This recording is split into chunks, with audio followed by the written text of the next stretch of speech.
Hello dear students, इस video में हम क्लास 10th मैथ्स के chapter 9 some applications of trigonometry के बारे में पढ़ेंगे। हमने अपनी पिछली वीडियोस पर चैप्टर 8 को ख़त्म कर लिया, इंट्रोडक्शन टू ट्रिगोनोमेट्री। इस वीडियो पे हम एप्लीकेशंस ऑफ ट्रिगोनोमेट्री के बारे में पढ़ेंगे। तो एप्लीकेशंस ऑफ ट्रिगोनोमेट्री के बारे में हम पढ़ते हैं। तो ट्रिगोनोमेट्री की हेल्प से हम क्या क्या कर सकते हैं वो एप्लीकेशंस के अंदर पढ़ेंगे।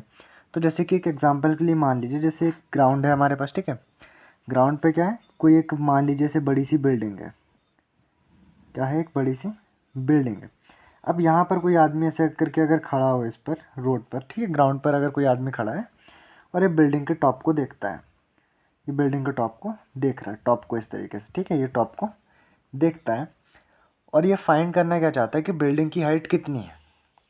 अब देखिए, हमने ट्रिग्नोमेट्री के अंदर क्या पढ़ा है कि ट्रिग्नोमेट्री क्या बताती है कि किसी भी राइट ट्राइंगल के अंदर हमारे पास साइड्स और एंगल के बिटवीन रेशियो को बताती है, ठीक है। तो देखिए, अगर यहाँ ध्यान से देखें तो यहाँ पर अगर मैं ग्राउंड के पैरेलल इसकी आँख के सीध से एक लाइन खींचूँ, ये ऐसे बना सकते हैं, क्योंकि इसकी आँख क्या है, इसकी आँख ऐसे सीधे देख सकती थी, सामने सामने अगर देखें तो इस तरीके से सीधे सीधे इसकी लाइन देख सकती थी। बट ये कहाँ दिख रहा है, अपनी आई के जो नॉर्मल उसका आई लेवल है इसके ऊपर साइड को देख रहा है ना। और कहाँ देख रहा है, बिल्डिंग के टॉप को। अब ये कुछ ना कुछ डिस्टेंस पर खड़ा होगा बिल्डिंग से। लेट सपोज ए मान लेते हैं, ए डिस्टेंस पर खड़ा है। बिल्डिंग की हाइट भी कुछ ना कुछ होगी, बी मान लीजिए। अब इसकी आँखों के बीच में और इस लेवल के बीच में एक ना एक एंगल बन रहा है, थीटा सपोज कर सकते हैं। तो देखिए, हमें क्या फाइंड करना था, हमें यही फाइंड करनी हाइट ऑफ बिल्डिंग कितनी है। तो एक साइड ये हो गई, एक साइड ये हो गई, और यहाँ पर क्या हो गया हमारे पास, ये एंगल बन रहा है थीटा। तो एंगल्स और साइड्स के बिटवीन रिलेशन से हम क्या निकाल सकते हैं, इस बिल्डिंग की हाइट बता सकते हैं। हमें बस यहाँ क्या पता हो, अगर कि जो भी आदमी यहाँ पर से ऑब्जर्व कर रहा है, देख रहा है, उसकी आँख और इस लेवल के बिटवीन कितना एंगल बन रहा है, ठीक। और वो बिल्डिंग से कितनी दूरी पर खड़ा है, अगर हमको ये पता तो हम बिल्डिंग की हाइट को फाइंड कर सकते हैं। एप्लीकेशंस ऑफ ट्रिग्नोमेट्री की हेल्प से हम ऐसे ही कुछ कुछ चीज़ों को फाइंड करेंगे।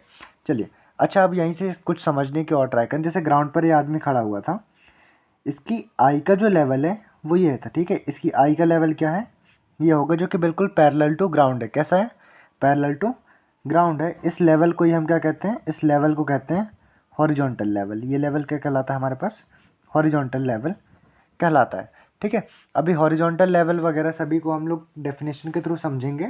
ये हॉरिजॉन्टल लेवल है, ठीक। आई साइड से लेकर के, सॉरी, आई से लेकर के जो ग्राउंड के पैरेलल लाइन ड्रॉ होगी उसको हम कहेंगे हॉरिजॉन्टल लेवल कहेंगे। अब आदमी देख रहा है, देखिए, आदमी की आई से लेकर के जिस पॉइंट तक वो देख रहा है, हमने एक लाइन ऐसे भी ड्रॉ करी है कि आई से लेकर कर उस पॉइंट तक जहाँ तक वो आदमी देख रहा है। इस लाइन को हम क्या कहते हैं, इस लाइन को कहते हैं लाइन ऑफ साइट। इस लाइन को हम क्या कहते हैं, लाइन ऑफ साइट कहते हैं, ठीक है। आदमी की आँख से लेकर के उस पॉइंट तक जहाँ तक आदमी देख रहा है, उस लाइन को क्या कहेंगे हम, लाइन ऑफ साइट। आदमी की आँख से एक लाइन जो कि ग्राउंड के पैरेलल होगी, इसको क्या कहेंगे हम लोग, हॉरिजॉन्टल लेवल। इसके अलावा देखिए, यहाँ पर दो टाइप्स के एंगल बनते हैं, एंगल ऑफ डिप्रेशन और एंगल ऑफ एलिवेशन।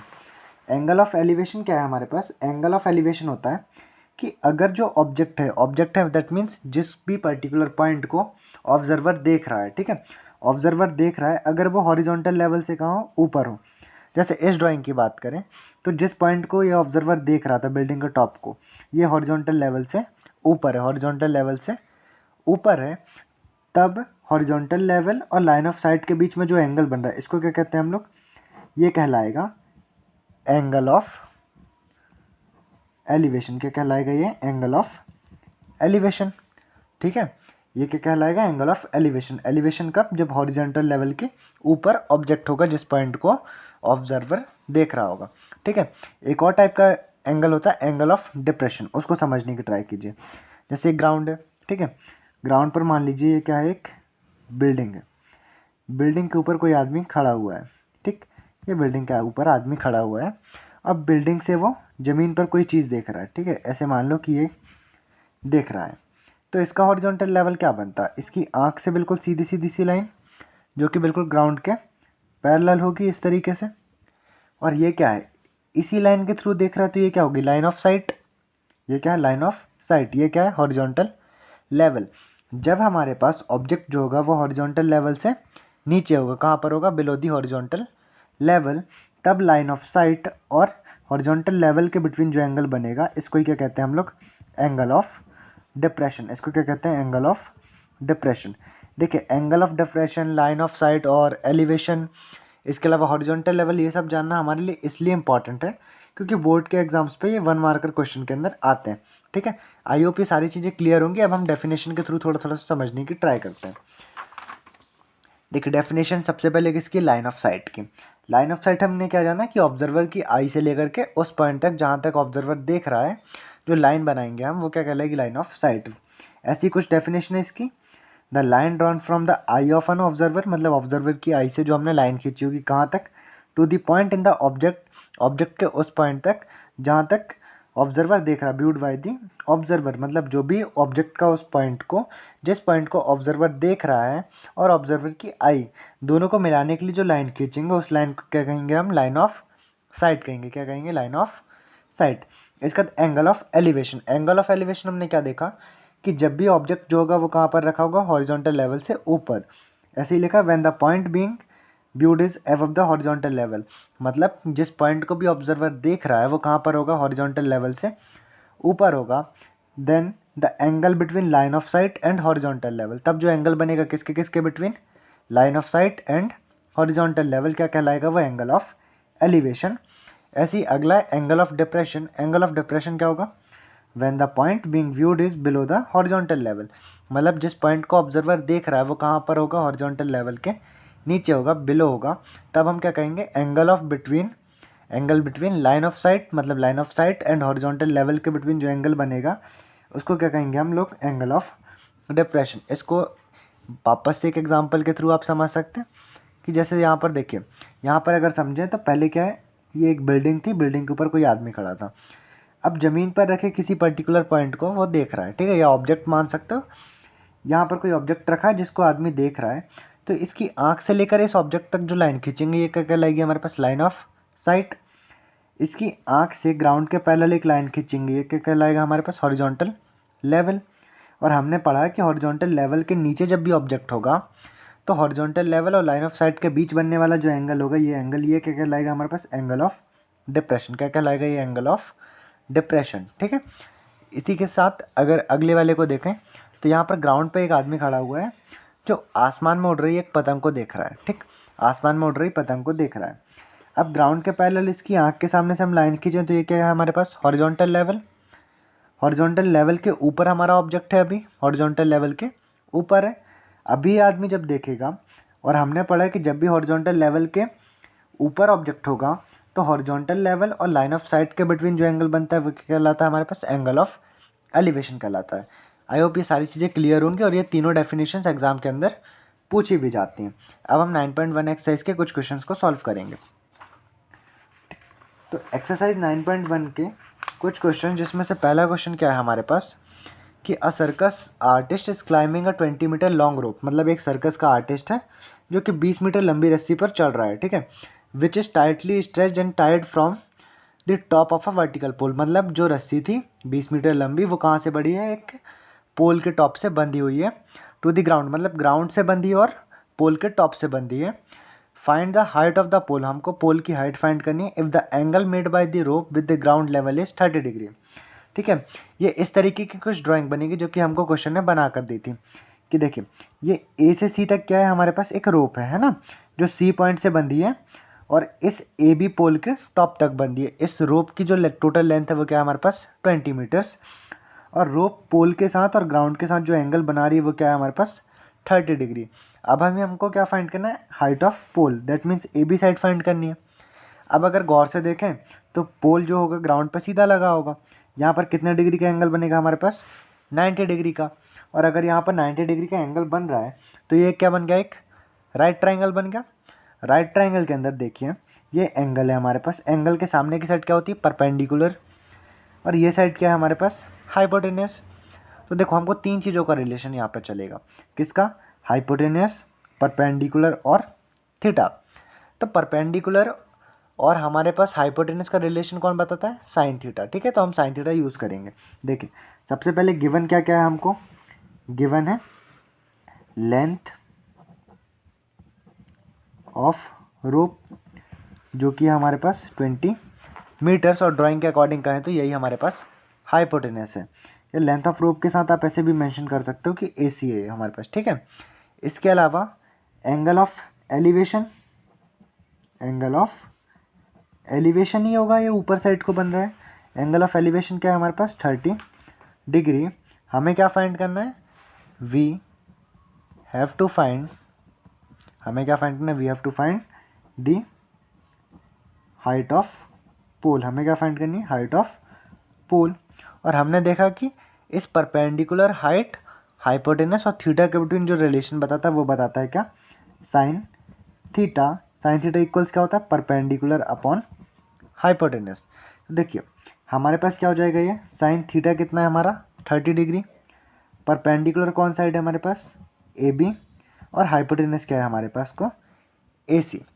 साइन 30 की वैल्यू क्या होती है, अगर पिछले चैप्टर में आपने वैल्यूज़ को अच्छे से पढ़ा हो तो साइन 30 की वैल्यू होती है हमारे पास 1/2। AB की वैल्यू क्या है, AB तो नहीं पता हमको, यही तो फाइंड करना है, अपॉन AC की वैल्यू क्या थी हमारे पास 20 मीटर्स, है ना। अब देखिए यहाँ पर सिंपल से अगर 20 को ट्रांसपोज कर दो तो क्या हो जाएगा 20/2 इक्वल AB। और अगर यहाँ पर 2 से 20 को आप डिवाइड करेंगे तो कितने टाइम्स डिवाइड होगा, 10 टाइम्स। सो 10 मीटर्स हमारे पास जो AB था वो कितना आ गया 10 मीटर्स आया, ठीक है। मतलब हाइट जो है पोल की हमारे पास वो कितनी है 10 मीटर्स है। So the height of pole is 10 meters. कितनी हाइट है इसकी 10 मीटर्स होगी। ये सिंपल सा क्वेश्चन सभी को क्लियर होगा, ठीक। अगला क्वेश्चन हमारे पास क्या है, अगला क्वेश्चन है a tree breaks due to storm, मतलब तूफान की वजह से एक पेड़ टूट जाता है।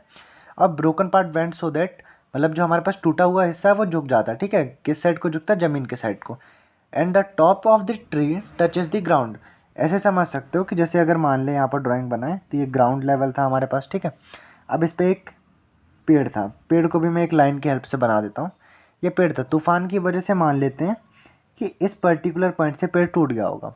पहले तो ऐसे मान लो कि जो पेड़ था हमारा क्या था, AB था, ये इस पॉइंट से टूटा, किस पॉइंट से, C पॉइंट से, ठीक है। किस पॉइंट से टूट गया ये, C पॉइंट से।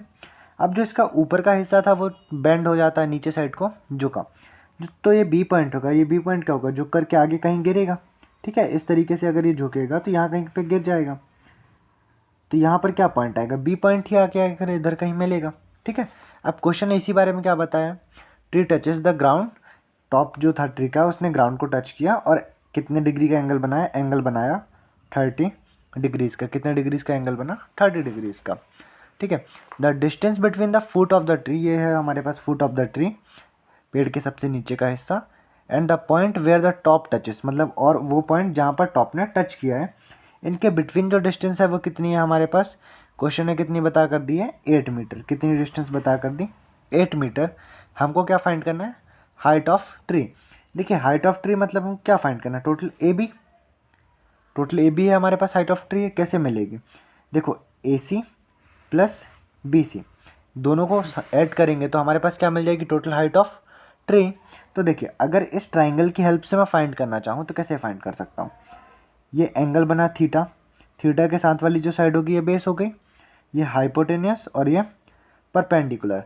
मतलब हम यहाँ पर 2-3 चीज़ों को यूज़ कर सकते हैं। एक तो जब हमारे पास रिलेशन किस में आ जाए, एक बार को बेस और परपेंडिकुलर पर आए, एक बारी को बेस और हाइपोटेनस पर आए। तो आप सभी को पता होगा हमारे पास कि बेस और परपेंडिकुलर पर जो रिलेशन बताता है हमको 10 बता देता है ना। सो हम यहाँ से क्या निकाल सकते हैं, सबसे पहले तो गिवन चीज़ें लिख देते हैं, ठीक है। गिवन क्या है हमको, एंगल ऑफ एलिवेशन गिवन है, ठीक है। एंगल ऑफ एलिवेशन गिवन है, एंगल ऑफ एलिवेशन कितना है हमारे पास 30 डिग्री। अभी अगर हम यहाँ से निकालना चाहें इन ट्राइंगल ABC, हम क्या निकालेंगे, ट्राइंगल ABC। देखिए आप इसमें और चीज़ें क्या मेंशन कर सकते हो कि let AB is a tree and broken from the point C and touches the ground at point B, the distance between point A to point B is 8 meters and angle between AB and BC is 30 degree. आप ऐसे भी mention करना चाहें तो कर सकते हैं, ठीक है। अब इन ट्राइंगल ABC मैं सबसे पहले tan थीटा को लेता हूँ। tan थीटा किस में रिलेशन बताएगा हमारे पास, परपेंडिकुलर और बेस पे। परपेंडिकुलर और बेस पर। देखिए हमारे पास थीटा कितना है 30 डिग्री। परपेंडिकुलर कौन सी साइड हो जाएगी हमारी AC, और इसी के साथ बेस जो होगी वो कौन सी साइड होगी हमारे पास, बेस होगी AB साइड। बेस क्या हो जाएगी AB साइड।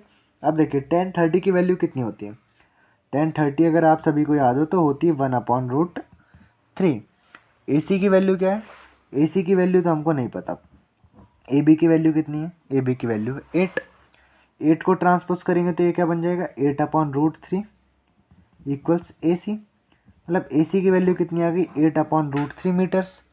ठीक है, अब पेड़ कैसे है हमारे पास, AC एंड BC दोनों का सम है। अब हम BC फाइंड कर लेते हैं। ठीक है, तो BC के लिए भी इन ट्राइंगल ABC वही ट्राइंगल के अंदर है हमारे पास, तो इन ट्राइंगल ABC। अब हम देख लेते हैं जो रिलेशन बताए किस में बेस और हाइपोटेनस में। किस में रिलेशन बताए, बेस और हाइपोटेनस में। तो बेस और हाइपोटेनस में रिलेशन बताता है cos theta. Cos theta is equals to base upon hypotenuse. इस ट्राइंगल के अकॉर्डिंग जो थीटा है वो कितना है 30 डिग्री। बेस क्या है AB और हाइपोटेनस क्या है हमारे पास BC। ठीक है, कॉस 30 डिग्री, कॉस 30 डिग्री की वैल्यू क्या होती है, कॉस 30 डिग्री होता है √3/2। AB की वैल्यू 8 और BC की वैल्यू कितनी है हमारे पास, BC की जो वैल्यू है वो है कुछ भी नहीं, वही हमको फाइंड करनी है ना BC। अभी देखो अगर इधर ट्रांसपोज कर दें तो ये क्या बनेगा, ये बन जाएगा BC इज इक्वल्स टू 8 × 2/√3 इस तरीके का बनेगा।